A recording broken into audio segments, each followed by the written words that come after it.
I overheard my family joking, "He's just our wallet with legs," while I was in the kitchen preparing their snacks. My mom cackled, "He'll pay no matter what." I didn't say a word. But when the rent was due, I vanished completely. I, 32M, stood in the kitchen that Thursday evening, arranging crackers on a plate and slicing cheese into perfect little squares. The kind of thing I'd done 1,000 times before without thinking much about it. My family was in the living room, their voices carrying through the thin walls of our apartment.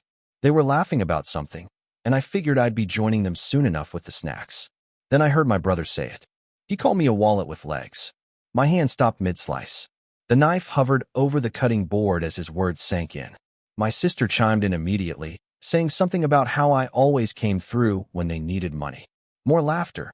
Then my mom's voice rose above the rest. That particular cackle she had when she found something genuinely hilarious. She said I'd pay no matter what, that I was too predictable. I put the knife down carefully. My fingers had gone numb. They kept talking, oblivious to the fact that I could hear every word.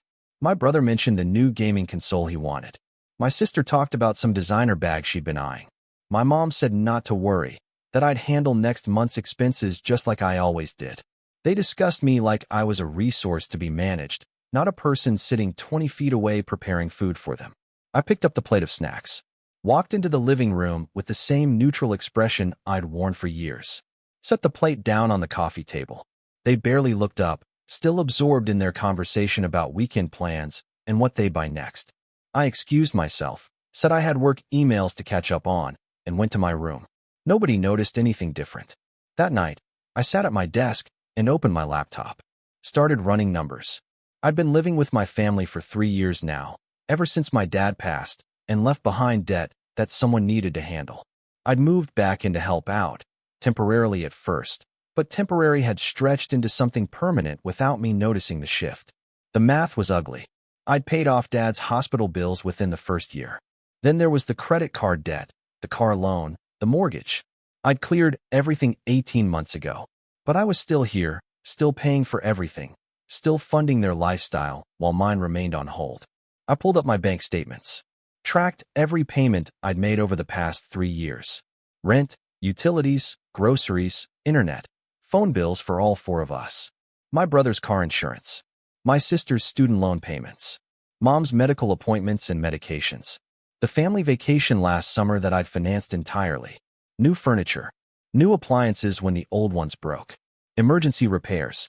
Non-emergency purchases that somehow became my responsibility.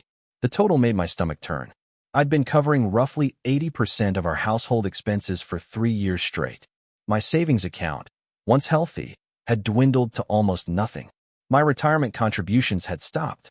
I delayed dental work I needed because I couldn't justify the expense when everyone else had needs too. And they called me a wallet with legs. I closed the laptop and stared at the ceiling for a long time.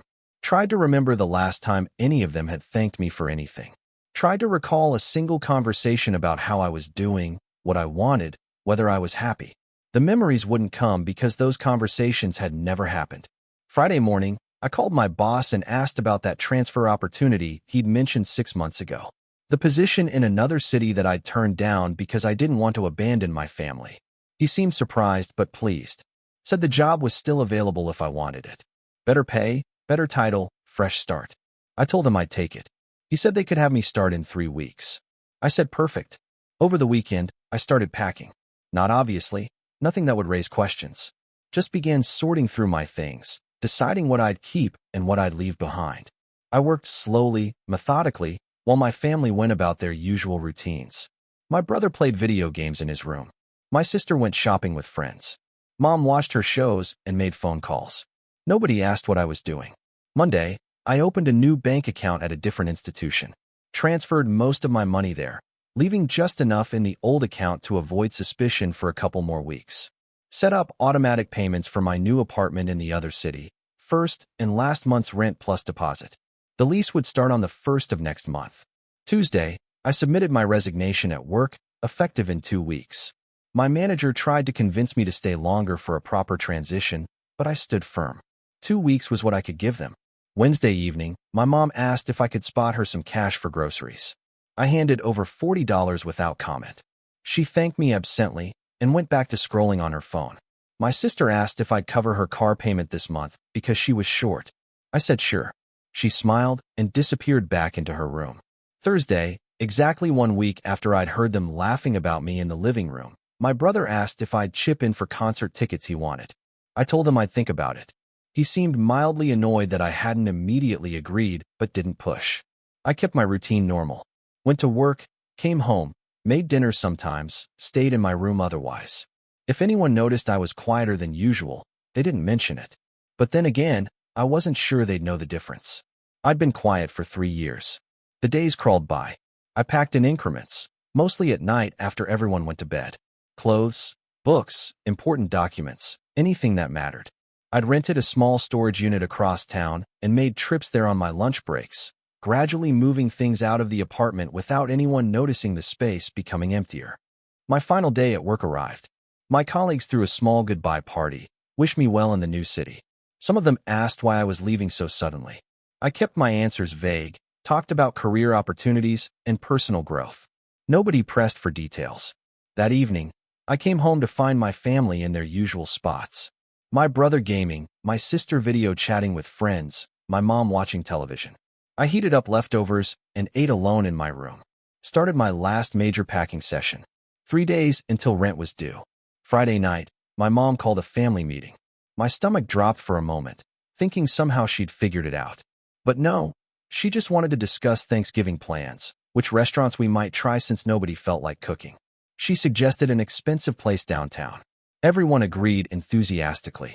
I nodded along, knowing I wouldn't be there. Saturday, I made my final storage unit trip. The apartment was noticeably emptier now, but in a way that could be explained by normal tidying. I'd left behind anything that wasn't immediately necessary, anything that might signal my departure too early. Furniture that had come with my room. Kitchen items we all used.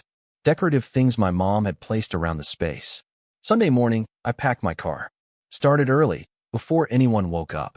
Filled the trunk and back seat with everything I'd kept out of storage. The essentials I'd need immediately in my new place. By 7 a.m., my car was loaded and I was ready. I sat in the kitchen one last time. Made myself coffee and watched the sun rise through the window. Thought about leaving a note, but decided against it. What would I even say?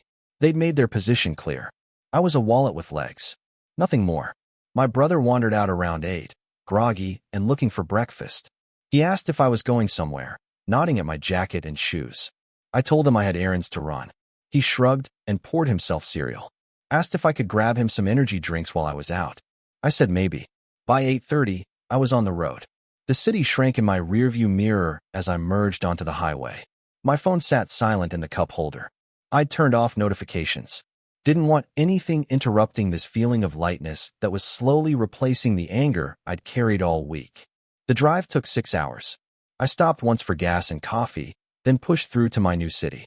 My new apartment was small but clean, with good light and space enough for just me.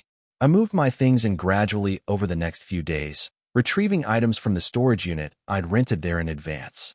That first night, I ordered pizza and sat on my floor eating straight from the box. No plates, no pretense. Just me and the silence and the strange freedom of not being responsible for anyone else. My phone stayed quiet for exactly 3 days. Update 1. The first text came Tuesday morning. My sister, asking where I was and why I hadn't been home. Said mom was worried. I didn't respond. 2 hours later, my brother called. I let it go to voicemail. He left a message asking if I was okay and telling me to call back. Wednesday, my mom tried calling, then texting, then calling again. Her messages progressed from concerned to confused to annoyed. She wanted to know where I was, whether I was coming home, why I wasn't answering. I blocked all their numbers Wednesday evening. Thursday was the first. Rent day. I imagined them discovering I hadn't paid. The landlord would reach out, demanding the money they assumed I'd already handled. They'd realize my room was empty, that my things were gone, that I wasn't coming back. I started my new job that Monday. The work was challenging in a good way, demanding enough to keep my mind occupied. My new manager seemed impressed with my initiative. My coworkers were friendly without being intrusive. Nobody expected anything from me beyond my job responsibilities. It felt revolutionary. 2 weeks in, I unblocked my family's numbers. I was curious what I'd find. The barrage of messages was predictable. Anger, confusion, accusations, guilt tripping. My mom said I'd abandoned them in their time of need. My sister called me selfish and cruel.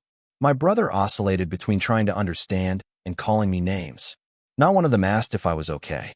Not one acknowledged the 3 years I'd spent supporting them. Not one seemed to recognize their own role in driving me away. The messages about money started appearing around week 3. My mom said they were behind on bills and needed help. My sister mentioned she'd had to pick up extra shifts because suddenly she had expenses to cover. My brother complained about having to budget for the first time in years. I didn't respond to any of it. A month after I left, my mom tried a different approach. She called and left a voicemail saying she understood I needed space, that she respected my decision, but could I please just talk to them? Explain what happened. Give them closure. I deleted the voicemail without finishing it.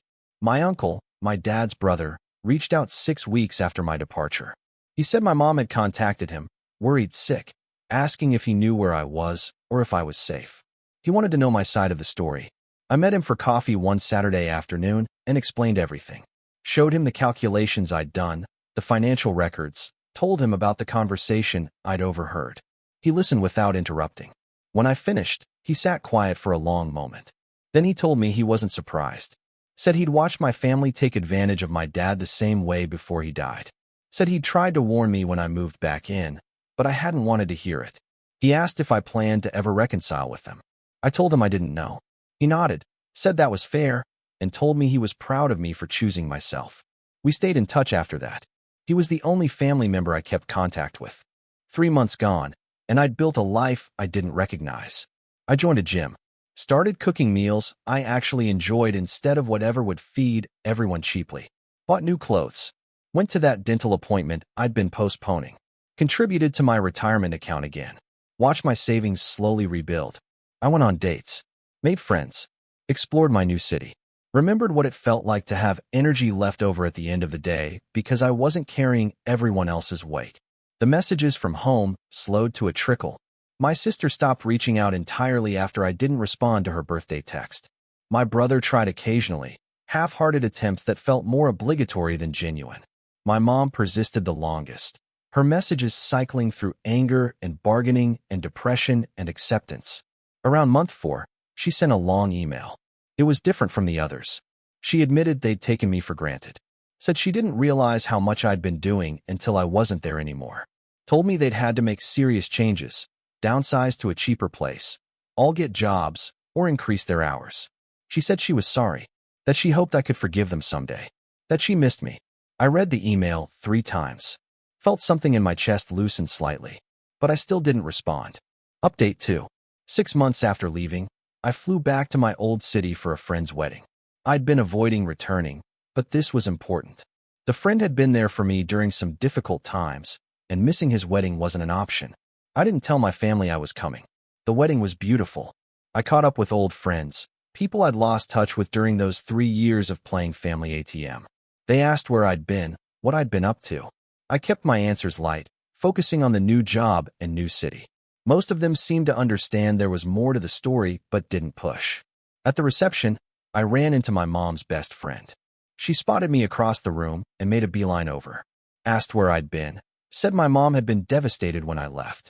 I prepared myself for a guilt trip, but instead she surprised me. She said she'd told my mom years ago that they were using me, that it was obvious to everyone outside the family what was happening. She asked if I was doing better now. I told her I was. She squeezed my hand and said good, that I deserved to be happy. Then she went back to her table. I left the wedding feeling lighter somehow, like I'd needed that external validation that I hadn't imagined everything, hadn't overreacted, hadn't been selfish for saving myself. Sunday afternoon, I was grabbing coffee before my flight home when I saw my sister. She was with friends, laughing about something, looking healthier than I'd seen her look in years. She had that glow people get when they're actually taking care of themselves. She noticed me before I could leave. Her face went through several expressions: shock, hurt, anger, something else I couldn't identify. She excused herself from her friends and walked over to where I stood frozen by the door. She asked what I was doing there. I told her about the wedding. She nodded slowly, looking at me like she was seeing me for the first time. Then she said she was glad I came back, even if just briefly. Said she'd wanted to reach out, but didn't know how after everything. I waited for the guilt trip, the accusations, the demands. But she just stood there, looking uncomfortable and sad and something like regretful. Finally, she said she got it now. Why I left. Said living on her own, paying her own bills, being responsible for herself had been brutal at first, but ultimately good for her. Made her realize how much she'd been coasting. She asked if we could maybe talk sometime. Not now. She understood if I wasn't ready, but eventually. I told her maybe. She nodded, said that was fair, and went back to her friends. On the flight home, I thought about that interaction. How my sister seemed different, more grounded. How she hadn't tried to manipulate me or make demands. How she'd acknowledged what happened without making excuses. I wondered if the others had changed too. If my leaving had forced them to grow up, become self-sufficient, recognize their own patterns. Part of me hoped so. Part of me didn't care either way. 8 months after leaving, I met someone. Nothing serious at first, just casual dating that gradually became more. She asked about my family early on, and I gave her the abbreviated version. She listened carefully and then said something that stuck with me. She said family wasn't an obligation, it was a choice. That blood relation didn't entitle anyone to unlimited access to my life or resources.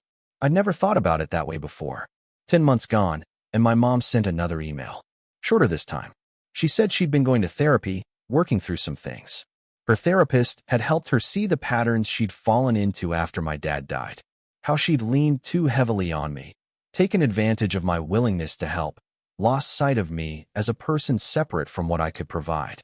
She said she didn't expect forgiveness or reconciliation, just wanted me to know she was working on herself, that she hoped I was happy, that she loved me, even if she'd done a terrible job of showing it.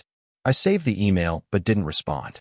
A year after I left, I met my uncle for dinner when he visited my new city on business. He told me my family had stabilized. They'd moved to a smaller apartment, all had steady jobs, were managing their finances responsibly for the first time in years. My brother had actually thanked my uncle recently for some advice, which apparently was a first. He said they asked about me sometimes. Not in a demanding way, just wondering how I was doing. If I was okay. Whether there was any chance I'd ever want contact again. I asked him what he thought I should do. He said that was entirely up to me, but that people could change if they wanted to badly enough. Said it seemed like my leaving had been the wake-up call they needed. Whether that meant they deserved another chance was my call to make. I told him I'd think about it. That night, I drafted a response to my mom's therapy email. Deleted it. Drafted another one. Deleted that too. Finally, I sent something brief. Told her I appreciated her honesty and was glad she was working on herself. Said I wasn't ready for regular contact, but wasn't completely closing the door either. That maybe, eventually, we could talk. She responded within an hour. Said she understood. That she'd be there whenever I was ready, if I ever was. That she was proud of me for building a good life for myself. I read her message and felt something shift. Not forgiveness exactly, not yet. But maybe the beginning of letting go of the anger I'd carried for so long. 14 months after leaving, my sister asked if she could visit. Said she had a work conference near my city and wondered if I'd be willing to meet for coffee. No pressure. She understood if the answer was no. I thought about it for a week before responding. Finally told her yes, we could meet. She flew in on a Thursday. We met at a cafe near my apartment, awkward and uncertain at first. She asked about my job, my apartment, my new life. I asked about hers. She told me about her work, how she'd gotten promoted recently, how she was saving money now and actually enjoyed the independence. Then she apologized. Really apologized, not the half-hearted kind. Said she'd been selfish and entitled and had treated me like a resource instead of a brother. That she was ashamed of how long it took her to realize what she'd been doing. That she didn't expect me to forgive her, but needed me to know she was genuinely sorry. I told her I appreciated that. We talked for 3 hours, careful and honest, rebuilding something that might eventually become trust again. When we said goodbye, she hugged me. I hugged her back. 16 months gone. My brother sent a text out of nowhere. Said he'd been thinking about how things went down, how they'd treated me, and wanted to apologize. Said he got it now, why I left, and didn't blame me. Asked if we could talk sometime. I told him I'd call him next week. I did. The conversation was awkward but real. He'd grown up a lot in my absence. Had to. Sounded like a different person from the one who'd called me a wallet with legs. 18 months after leaving, I went home for Thanksgiving. Not to stay with my family, I got a hotel room. But I agreed to have dinner with them. My uncle came too, support and buffer in case things went wrong. It was strange being back in that space, even though they'd moved to a different apartment. My mom had actually cooked, which was something she rarely did before. Everyone was nervous. We made small talk, avoided the elephant in the room for a while. Finally, my mom addressed it. She thanked me for coming, said she knew it wasn't easy, told me they'd all changed a lot, that my leaving had forced them to grow up and take responsibility, that she wished it hadn't taken something so drastic for them to see what they'd been doing. I told them I'd needed to leave, that I'd been drowning trying to keep everyone else afloat, that I'd had to choose myself because nobody else was going to. My brother said he understood. My sister said she was sorry. My mom said she wished she could take it all back, but knew she couldn't. We ate dinner, talked about safer topics. By the end of the night, something had shifted. We weren't healed, not completely, but maybe we were starting to. 2 years after leaving, I'm still in my new city, still happy with my choice. My relationship with my family is different now. Careful, bounded, built on mutual respect rather than obligation.